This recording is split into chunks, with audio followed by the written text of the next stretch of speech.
உண்மையாலுமே ஒரு விஷயத்தை எடுத்தோன்னே சொல்லிடுறேங்க. முதல்ல எந்த பெண்கள் கட்டி சாபம் வாங்கினாங்கன்னா அந்த ஜாதகம் வந்து வேலை செய்யாது. என்னங்க, சாபம் ஒரு பெண்ணுக்கிட்ட வாங்கினா அவங்க ஏழையாங்க கூட இருக்கட்டும், பணக்காராங்க கூட இருக்கட்டும், நடுத்தரவாதியாங்க கூட இருக்கட்டும், ஒரு பெண்ணோட சாபத்தை ஆண்கள் வாங்கினாங்கன்னா அந்த சுக்கரனுடைய பவர் மங்கிருங்க. ஏன் அப்படின்னு கேட்டிங்கன்னா, அதுக்கு கயாவில் பார்த்தீங்கன்னா சீதாதேவி சாபம் கொடுத்ததுனால கங்கையே வற்றி போச்சு. அப்போ எவ்வளவு நீதியாக வாழ்ந்துருக்காங்க பார்த்தீங்களா? அதுக்கு ஒரு உதாரணம் சொல்கிறேன். ஐயா கேட்டதுனால இந்த ஒரு விஷயத்த சொல்கிறேங்க. காசி போனோம், அயோத்தி, ராமருடைய அயோத்திக்கு போனோம். அயோத்தியில் ராமர் ஜென்ம பூமி அங்கே தான் இருக்குது. அவரோட ஜாதகத்தை பாருங்கள். எல்லா கிரகம் உச்சம், 4 கோள் உச்சமாகி நகரலோர் ஆட்சியாகி மாலுலக கேந்திரத்தில் இவர் ஜெகத் சக்கரவர்த்தியாமேன்னு ஒரு காலத்தில் அப்படி வாழ்ந்திருக்கார். ஆனால் அவர் ஜாதகத்தை நல்லா யோசிச்சு பாருங்கள். 1ஆம் இடம் என்னங்க ஐயா? இல்லை, 1ஆம் இடம் ஜாதகரே. அப்போ ராமருக்கே பிரச்சனை. 4ஆம் இடம் தாய். எப்படிங்க? 4ஆம் இடம் தாய். அப்போ இவர் தாய் தந்தையை விட்டு பிரிஞ்சு போனார். 7ஆம் இடம் பொண்டாட்டி சீதாதேவி கடத்திட்டு போயிட்டாங்க. 10ஆம் இடம் ஜீவனத்துக்கு வழி இல்லாமல் காட்டுக்குள்ள இருந்தார். கேந்திரம் முடிஞ்சு போச்சா சார்? கேந்திரம் வேலை செய்யலை. சரி, திரிகோணத்துக்கு வாங்க. 1ஆம் இடத்து ஜாதகரே. 5ஆம் இடம் குழந்தை, லவ் குஷன், இவரை விட்டு பிரிஞ்சு போயிட்டாரா? 9ஆம் இடம் அப்பா, கொல்லி வைக்கிறதுக்கு அவர் வரலையல்ல, கேந்திரம் வேலை செய்யலை. பாருங்க அவர் ஜாதகத்தை பாருங்க. இப்போ சரியா ஐயா? அப்போ 7 கட்டம் போயிடுச்சா இல்லையா? 4 3 7 7 கட்டம் ஒரு ஜாதகத்தில் போயிடுச்சு. அப்போ இவருக்கு உண்மையாலுமே அங்கே என்ன வேலை செஞ்சதுன்னு மட்டும் யாரால சொல்லுங்களேன். இந்த லட்டை நான் சாப்பிட்ருவேன் நீங்கள் சொன்னீங்கன்னா. சார் அங்கே அப்போ இது 7 கட்டம் வேலை செய்யலை. அந்த கோவிலுக்கு ராமர் வாழ்ந்த ஜென்ம பூமிக்கு போயிட்டு வந்தால் ஒரு அற்புதமான ஒரு விஷயம் நடக்கும். அதுக்கு உங்களுடைய ஞானத்திலேருந்து ஒரு வார்த்தை பிறக்குமான்னு நான் கேட்குறேன். 1 நிமிஷம் உங்களுக்கு டைமுங்க. வெரி குட், சரியான பாயிண்ட். என்னன்னு தெரியுங்களா? அவர் போய் அங்கே ராமர் வாழ்ந்த இடத்துல ராவணனவே அழித்து தன்னுடைய மனைவி கூட்டிகிட்டு வந்து உண்மையாலுமே அவர் வந்து குடும்பத்தோடு வாழ்ந்து எதிரிகளை எல்லாம் அழித்து அவர் வெற்றி ஆனதுனால 6ஆம் பாவம் தாங்க வேலை செய்யுது. எப்படி? அது அம்மா சொன்னதுனால தான் இந்த லட்டை கொடுத்தேன். லட்டு உத்திரட்டாதி இல்லைங்க, லட்டு உத்திரட்டாதி இல்லை. ஏன்னா அவருக்கு 7 கட்டம் வேலை செய்யலை, ஆனால் 6ஆம் பாவம் அவருக்கு வேலை செஞ்சுருக்குது. அப்போது 6ஆம் இடம் என்பது போர்க்களம், ஆனால் கடைசியில் வெற்றி. அவர் பாருங்கள், இத்தனை காலமாக எத்தனையோ அந்த ராமர் ஜென்மபூமியில் பிரச்சனை நடந்து அவரோட கோயிலே மறைஞ்சு கிடந்துச்சு. இன்றைக்கி அதை எல்லாத்தையும் அழித்து இன்றைக்கி அவருக்கு ஒரு கோயில் கட்டி தன்னுடைய பூர்வீகத்திலேயே கோயில் கட்டி கும்பாபிஷேகம் பண்ண போகிறாங்க. அப்போது யாருக்கெல்லாம் 6ஆம் இடம் என்பது எதிரி, வழக்கு, சண்டை, தீராத நோய், கடன், இவங்கெல்லாம் ஒரு முறை வாழ்க்கையில் அயோத்தியில் போய் ராமர் ஜென்மபூமிக்கு போயிட்டு வந்தால் அவங்க வெற்றி அடைஞ்சிருவாங்க.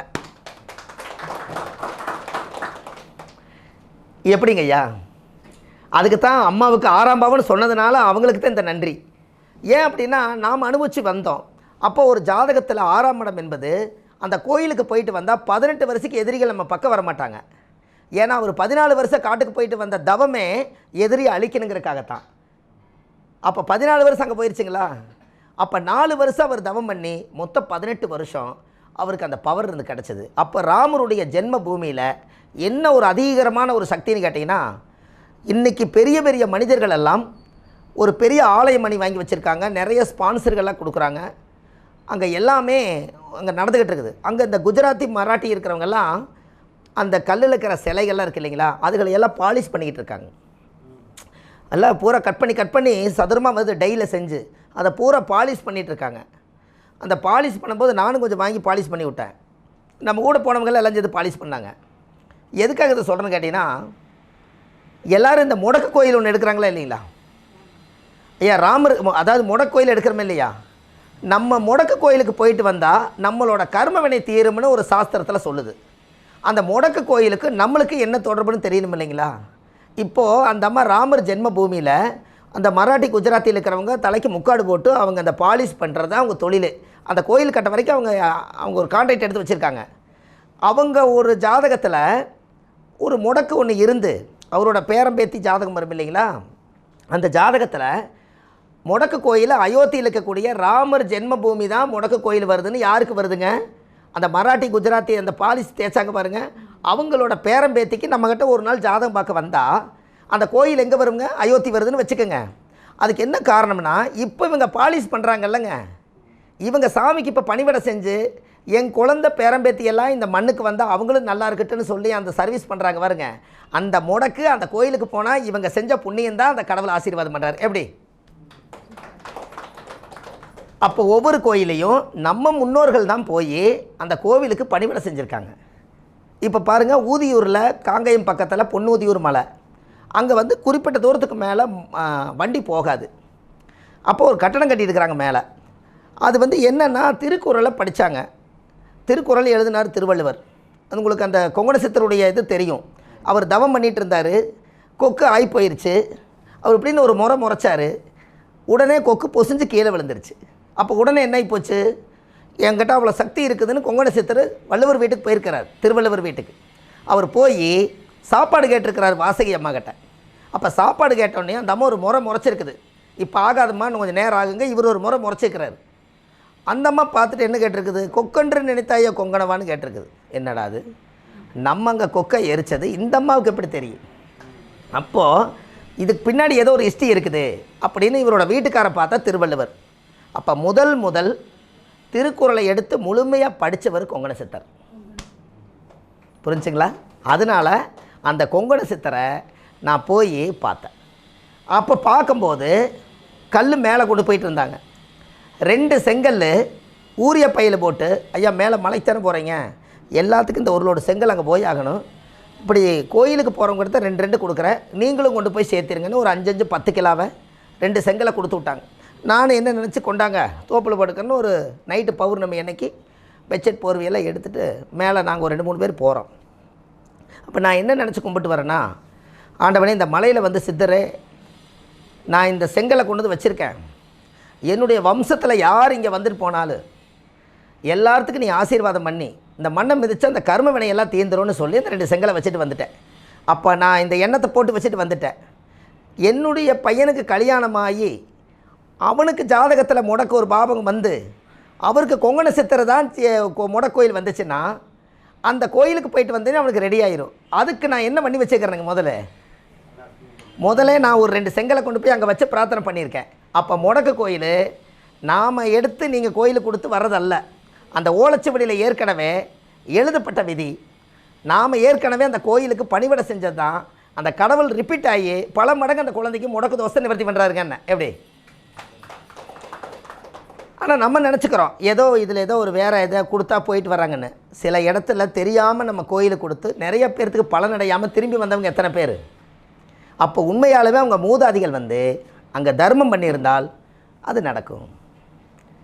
அப்போ உண்மையாலுமே அப்போ ராமர் வாழ்ந்த ஜென்மபூமி இருக்கா இல்லையா? அப்போது 6ஆம் பாவம் என்பது கடன் நோய் வழக்கு சண்டை தீராத கோர்ட்டு பிரச்சனைக்கு ஒரு நாள் அயோத்தியில் போய் ராமர் ஜென்மபூமியில் போய் ராமரை கும்பிட்டு வந்தால் 6ஆம் பாவம் வேலை செய்யும்.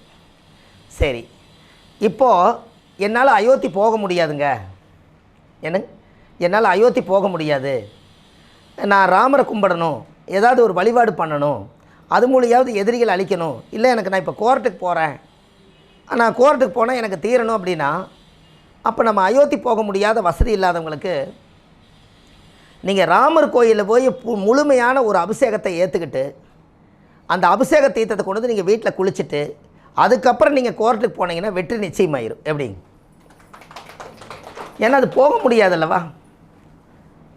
புனர்பூசம் விசாகம் பூரட்டாதி நட்சத்திரத்தை பற்றி பேசிகிட்டு இருந்தா. ஐயா வந்து பூரட்டாதி நட்சத்திரம், திரிகோணம் கரெக்டாக உண்மைன்னு வருதா இல்லையா? என்னங்க ஐயா?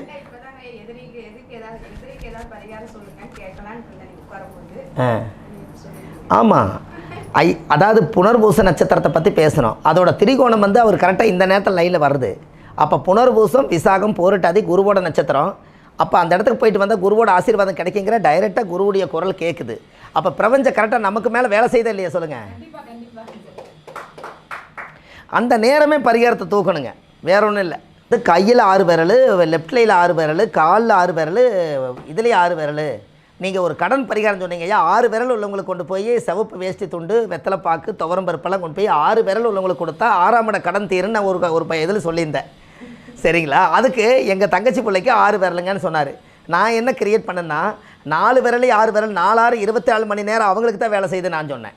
எல்லாத்துக்கும் 20 தானே எனக்கு அந்த நேரமே ஒரு ஸ்பாட்டில் ஒரு செகண்டில் சொன்னேன். அது ஏன்னா அப்போ 24 எங்கே எடுக்கிறோம்? அப்போ 24 மணி நேரம் இந்த காலம் அவங்களுக்காகவே பிறந்திருக்குது. இப்படி ஒரு ஜீவன் இங்கே ஒரு காலத்தில் பிறந்ததுனால 12 12 24 வச்சுருக்காங்க. அதுக்கு உறுப்பில் 24 யாருக்கோ இருந்திருக்குது. அப்படின்னா அப்போ 6 விரலுங்கிறது 6ஆக பெறுகிறது. பஞ்சபூத சக்திக்கு மேலே ஒரு சக்தி இருக்கிறது 6 விரலை வச்சு தான் உலகத்தை உருவாக்கிக்கிறாங்கன்னு சொன்னேன். என்னங்க ஐயா, ஏதோ ஒரு சக்தி வேலை செய்தா இல்லைங்களா? அப்போது நம்ம அந்த ஜென்ம பூமியை நீங்கள் போய் ஒரு முறை வாழ்க்கையில் போயிட்டு வாங்க. நான் எனக்கு கிடச்சது அந்த வாய்ப்புங்க, போயிட்டு வந்தேன்.